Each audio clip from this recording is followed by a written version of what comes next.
নমস্কার বন্ধুরা, মেঘার সাথে বাঙালিয়ানার আরও একটি পর্বে আপনাদের সবাইকে স্বাগত। আজ 14 নভেম্বর শিশু দিবস। বাড়ির সমস্ত কচিকাচাদের আমার অনেক আদর এবং শুভেচ্ছা জানাবেন। আজ ওদের কথা মাথায় রেখেই আপনাদের সঙ্গে শেয়ার করছি ক্যারামেল পুডিংয়ের রেসিপি। পুডিং ভীষণই হেলদি একটা খাবার, আর বাচ্চারা ভীষণ খুশি হয়ে খায়। অবশ্যই এটা ওদের বাড়িতে বানিয়ে দেবেন, আর এটা বানানোও কিন্তু ভীষণই সহজ। চলুন রেসিপিটা দেখে নেওয়া যাক। প্রথমে আমি ক্যারামেলটা তৈরি করব। তার জন্য একটা কড়াইতে আমি 5 টেবিল স্পুন মতো চিনি দিয়ে চিনিটা ভালো করে কড়াইতে এভাবে ছড়িয়ে দিচ্ছি যাতে এটা তাড়াতাড়ি গলে যায়।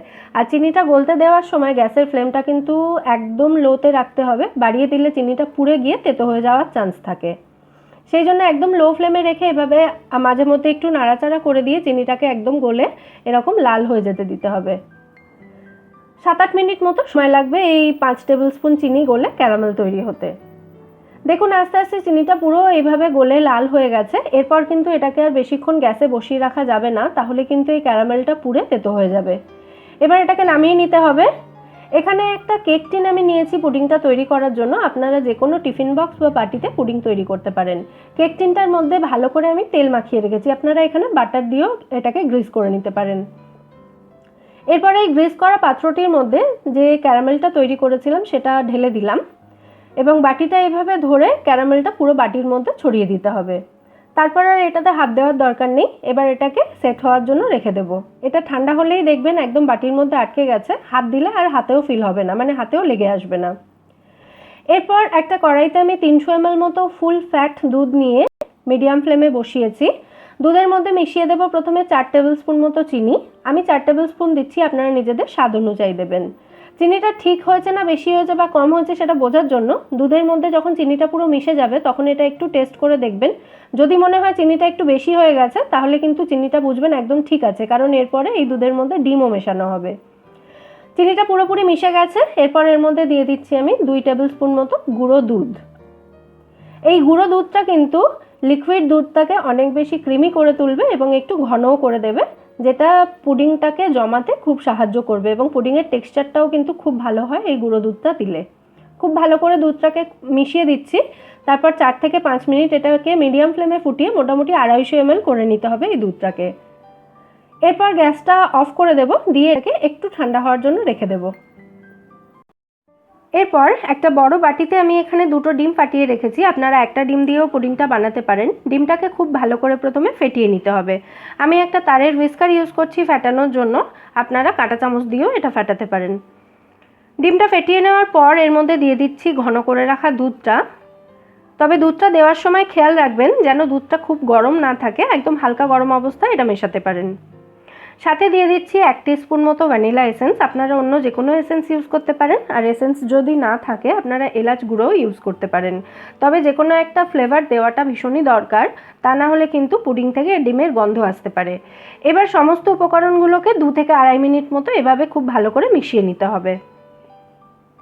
আর এই মেশানোর কাজটা কিন্তু আপনারা মিক্সারের যে ব্লেন্ডার জারটা থাকে সেই ব্লেন্ডার জারের মধ্যেও করতে পারেন।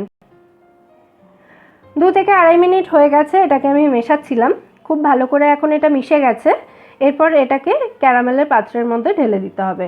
তবে ঢালার সময় আমি এখানে একটা ছাঁকনি দিয়ে এটাকে ছেঁকে ঢালছি, তাহলে যদি এই মিশ্রণটার মধ্যে কোনো লাম্পস থেকে থাকে সেই লাম্পসটা এই পাত্রটার মধ্যে যাবে না।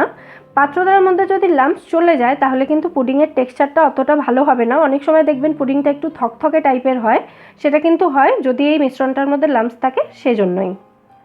ছেঁকে নিয়েছি। এরপর এটাকে ঢাকা দিয়ে দিতে হবে। আমার এই বাটিটার কোনো ঢাকনা নেই, সেজন্য আমি এখানে একটা অ্যালুমিনিয়াম ফয়েল দিয়ে খুব ভালো করে বাটির মুখটা সিল করে দিচ্ছি। আপনারা যদি কোনো টিফিন বক্সে করেন তাহলে টিফিন বক্সের ঢাকনা লাগিয়ে দিতে পারেন, অথবা এরমভাবে অ্যালুমিনিয়াম ফয়েল দিয়ে মুখটাকে ভালো করে আটকে দেবেন যাতে এর মধ্যে স্টিম করার সময় জল না ঢোকে। এরপর একটা কড়াই মিডিয়াম ফ্লেমে গ্যাসে বসিয়ে এই কড়াইয়ের মধ্যে আমি পুডিংয়ের বাটিটা রেখে দিলাম। এরপর এর মধ্যে দিয়ে দিতে হবে জল। জলটা এতটা পরিমাণে দেব যাতে এই পুডিংয়ের বাটিটার 3 ভাগের 1 ভাগ জলের মধ্যে ডুবে থাকে। অর্ধেকের বেশি পরিমাণে জল থাকলে কিন্তু বাটির মধ্যে জল ঢুকে যাওয়ার চান্স থাকে, সেই জন্য বাটির 3 ভাগের 1 ভাগ যাতে ডুবে থাকে সেটা খেয়াল রাখবেন। জল দিয়ে দেওয়ার পরে এই বাটিটার ওপরে আমি একটা প্লেট উল্টিয়ে দিলাম। এটা একদমই শিওর করার জন্য, মানে একদম নিশ্চিত করার জন্য যে বাটির মধ্যে একেবারেই যাতে জল না ঢোকে। এরপর এই প্লেটটার ওপরে আমি একটা ভারী নোড়া চাপিয়ে দিচ্ছি, যাতে এটা স্টিম হওয়ার সময় বা জলটা যখন ফুটবে তখন এই বাটিটা না নড়ে। তারপর কড়াইটা ঢাকা দিয়ে এটাকে লো থেকে মিডিয়াম ফ্লেমে আমাদেরকে স্টিম করতে হবে 20 মিনিট। তবে এই 20 মিনিটের মধ্যে কিন্তু অবশ্যই 2-1 বার কড়াইয়ের ঢাকনা খুলে চেক করে নেবেন যে কড়াইয়ের মধ্যে জলটা শুকিয়ে গেছে কিনা। যদি জল শুকিয়ে যায় তাহলে আরও কিছুটা জল এখানে দিয়ে দিতে পারেন। একদম যদি জল শুকিয়ে যায় তাহলে পুডিংয়ের নিচটা কিন্তু পুড়ে যেতে পারে, সেটা খেয়াল রাখবেন। এখানে 20 মিনিট হয়ে গেছে। আমি একটু অ্যালুমিনিয়াম ফয়েলটা কেটে এখানে পুডিংটা চেক করে নিচ্ছি যে এটা সেট হয়েছে কিনা। এটা চেক করার জন্য একটা ছুরি বা টুথপিক নিয়ে পুডিংয়ের মাঝে কয়েক জায়গায় এভাবে ঢুকিয়ে দেখে নেবেন। যদি দেখেন ছুরি বা টুথপিকটা একদম পরিষ্কার বেরোচ্ছে, তার মানে কিন্তু এটা খুব ভালোভাবে সেট হয়ে গেছে।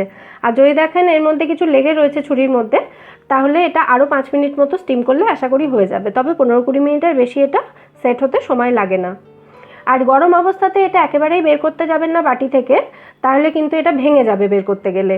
এটা প্রথমে রুম টেম্পারেচারে এনে তারপরেই বের করতে হবে। আমি আধ ঘন্টা মতো এটাকে রেখেছিলাম, এটা এখন একটু ঠান্ডা হয়ে গেছে। এবার আমি এটাকে বাটি থেকে বের করব। একটা ছুরি দিয়ে প্রথমে এভাবে পুডিংয়ের চারপাশটা স্ক্র্যাচ করে নিচ্ছি বা একটু কুড়িয়ে নিচ্ছি, যাতে এটা সাইড থেকে ছেড়ে যায়। তারপর বাটিটা ধরে একটু এভাবে নাড়িয়ে নেব, তাহলেই দেখবেন সাইড থেকে একদম পুডিংটা আলগা হয়ে গেছে। ক্যারামেলগুলো ওপরে উঠতে শুরু করেছে, দেখে বুঝতে পারছেন আশা করি। এরপর একটা প্লেট এই বাটিটার ওপরে রেখে একটা হাত প্লেটের ওপরে রাখবেন, একটা হাত বাটির নিচে রাখবেন, ঠিক আমি যেভাবে দেখাচ্ছি। তারপরে ঝপাং করে এটা উল্টে দিতে হবে। খুব তাড়াতাড়ি করতে হবে এই কাজটা, তা নাহলে কিন্তু ক্যারামেলটা ছড়িয়ে যাবে। এরপর বাটিটা তুলে নিলেই দেখবেন খুব সুন্দরভাবে পুডিংটা বেরিয়ে এসছে। দেখছেন কত সুন্দরভাবে সেট হয়েছে পুডিংটা। এবার আমি এটাকে একটু সাজিয়ে দেব, বাচ্চাদের কাছে আরও একটু অ্যাট্রাকটিভ করে তোলার জন্য। একটু সাজিয়ে দিলে ওদের দেখতেও ভালো লাগে খাওয়ার সাথে সাথে। আমি একটু পেস্তা কুচি এবং কয়েকটা চকলেট বলস ছড়িয়ে দিলাম। এবার কেটে দেখাচ্ছি পুডিংটা কত সুন্দর সেট হয়েছে। আমি কিন্তু এটা ফ্রিজে রাখিনি, তা সত্ত্বেও দেখুন এটা কিন্তু থকথকে নেই, খুব সুন্দরভাবে সেট হয়ে গেছে। এটা বের করার পরে আপনারা এটা ফ্রিজে রেখে সার্ভ করতে পারেন। দেখুন ওপরটাও কিন্তু থকথকে নেই, নরম আছে, তবে একদম থকথকে নয়। তৈরি হয়ে গেল ক্যারামেল পুডিং। অবশ্যই রেসিপিটা ট্রাই করবেন এবং আমায় জানাবেন এটা কেমন লাগলো। রেসিপি ভালো লাগলে ভিডিওটাকে লাইক এবং শেয়ার করবেন। ফিরে আসবো নতুন কোনো রেসিপি নিয়ে। সবাই ভালো থাকবেন, সুস্থ থাকবেন এবং সবাইকে ভালো রাখবেন।